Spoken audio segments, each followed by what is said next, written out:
నేను competitive prepare అవుతున్నా. గత 6 సంవత్సరాల నుంచి ప్రిపేర్ అవుతున్నా. నా ప్రయత్నంగానే విఫలమవుతుందేమో అని చాలా బాధగా ఉంది. ఎందుకంటే గత ప్రభుత్వం 5 సంవత్సరాల్లో ఒక్క అసలైన నోటిఫికేషన్ విడుదల చేయలే.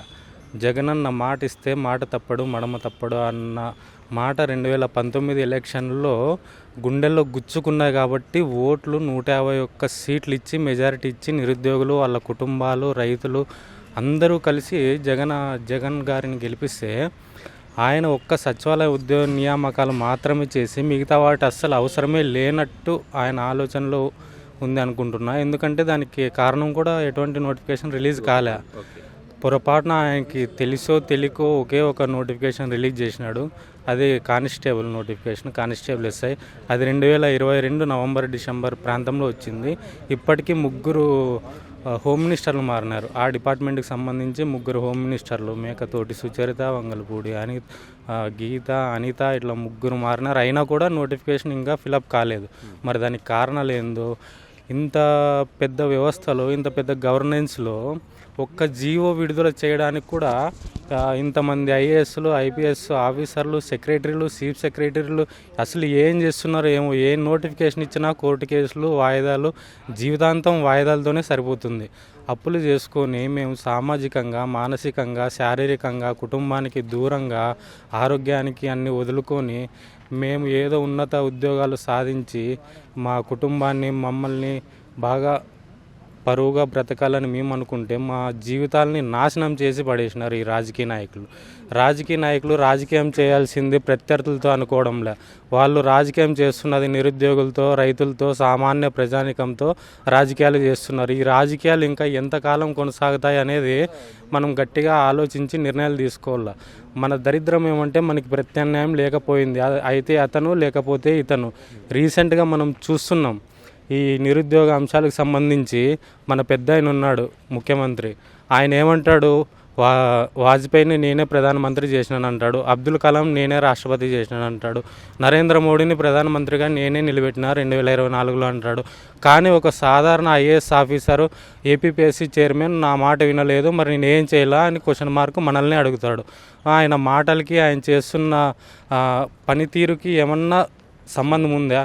కనీసం ఒక మినిమం ఆలోచన, కామన్ సెన్స్ ఉన్న ఏ వ్యక్తికైనా ఒక ఐఏఎస్ ఆఫీసర్ ముఖ్యమంత్రి మాట వినడం లేదంటే అది ఏ విధంగా అర్థం చేసుకోవాలా?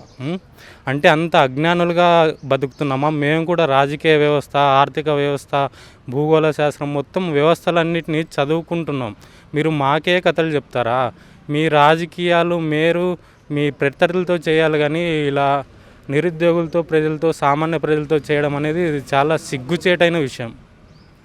ఎందుకంటే ఒక్క జీవో ఇలా ఎవరినో కాపాడడం కోసము కానిస్టేబుల్ నోటిఫికేషన్లో లోపాలు, గ్రూప్ 2 నోటిఫికేషన్లో లోపాలు, కానిస్టేబుల్ నోటిఫికేషన్లో రిజర్వేషన్లు, హోమ్ గార్డ్స్కి, వాళ్ళకి వీళ్ళకి రిజర్వేషన్లు ఇచ్చేటప్పుడే తెలియదా గవర్నమెంట్కి? జియో జారీ చేసేటప్పుడే ఆలోచన ఉండదా? ఇది ఎందుకు వస్తుంది, ఏ విధంగా సక్సెస్ అవుతుందా లేదా అనే మినిమం జ్ఞానం లేకుండా వాళ్ళు ఎందుకు ఐఏఎస్ ఆఫీసర్లు అయినారో, ఎందుకు ఐపీఎస్ ఆఫీసర్లు అయినారో నాకు ఇప్పటికీ అర్థం కావడంలే. ఇటువంటి ప్రోత్సహిస్తున్న నా మంత్రులు, ముఖ్యమంత్రి ఏం చేస్తున్నారు? అసలు నిద్రపోతున్నారా? వాళ్ళకి రాష్ట్రంలో జరుగుతున్న పరిస్థితులు ఏమన్నా కంటికి కనపడుతున్నాయా లేదా అనేది కూడా అర్థం కావడంలే. సో ఇప్పుడు ప్రభుత్వం మారింది కదా, ఏమన్నా ఇప్పుడు ఏమన్నా ఆశలు నెరవేరేటువంటి ఆలోచన దరిదాపులో కనిపిస్తుంది? నేను డిగ్రీ చదువుతున్నప్పటి నుంచి ఇది మూడో ప్రభుత్వం. ఎటువంటి మార్పు లేదు, జరుగుతున్నాయి, కోర్టు కేసులు జరుగుతున్నాయి తప్ప అస్సలు లేదు. 2019లో వచ్చిన నోటిఫికేషను కానిస్టేబుల్ ఎస్ఐ, ఇప్పటికీ ఒక నోటిఫికేషన్ వచ్చింది కానీ ప్రిలిమ్స్ అయిపోయింది, ఈవెంట్స్ అయిపోయినాయి, మెయిన్ ఎగ్జామ్ ఉంది. మెయిన్ ఎగ్జామ్ పెట్టడానికి అసలు వాళ్ళు ఏ తప్పు చేసినారని గత ప్రభుత్వాన్ని నిందిస్తున్న ఈ ప్రభుత్వము గత ప్రభుత్వం తప్పు చేసిన తప్పుని సరిదిద్దాలనే ఆలోచన రావడం లేదు. మరి అది ఎందుకు రావడం లేదో అర్థం కావడంలే. ఒకవైపు ఏమో బడ్జెట్ లోటు అంటాడు, ఒకవైపు ఏమో రెవెన్యూ లోటు అంటాడు. మరి ఆ లోటు ఏందో, అదేందో, దాని కథ ఏందో అర్థమే కావడం లేదు. సో నమ్మకాలు అయితే కనిపించట్లేదు అంటారు, సన్నగిల్లిపోతున్నాయి. ఎందుకంటే వయసు పెరుగుతుంది, ఒక పక్క ఏమో వయోపరిమితి పెంచుతున్నామంటున్నారు, ఒక పక్క నోటిఫికేషన్ సరైన టైంకి ఇస్తే వయోపరిమితి పెంచాల్సిన అవసరం లేదే. మీరు పెంచుతున్నట్టల్లా మా వయసు పెరుగుతుందే తప్ప ఉద్యోగాలు రావడంలే. సో ఇబ్బందులు అయితే ఉన్నాయి ఇప్పుడు, కష్టాలు చాలా ఇబ్బందులు, ఆర్థికంగా ఇబ్బందులు, సామాజికంగా ఇబ్బందులు, మానసికంగా ఇబ్బందులు, పండుగలకి, పెళ్ళిళ్ళకి, ఇంటికి కూడా చుట్టాలు పోయినట్టు పండగకి పోవడము, 2 రోజులు ఉండడము, రావడము. అక్కడే ఉంటే మరి ఏమో ప్రాబ్లము.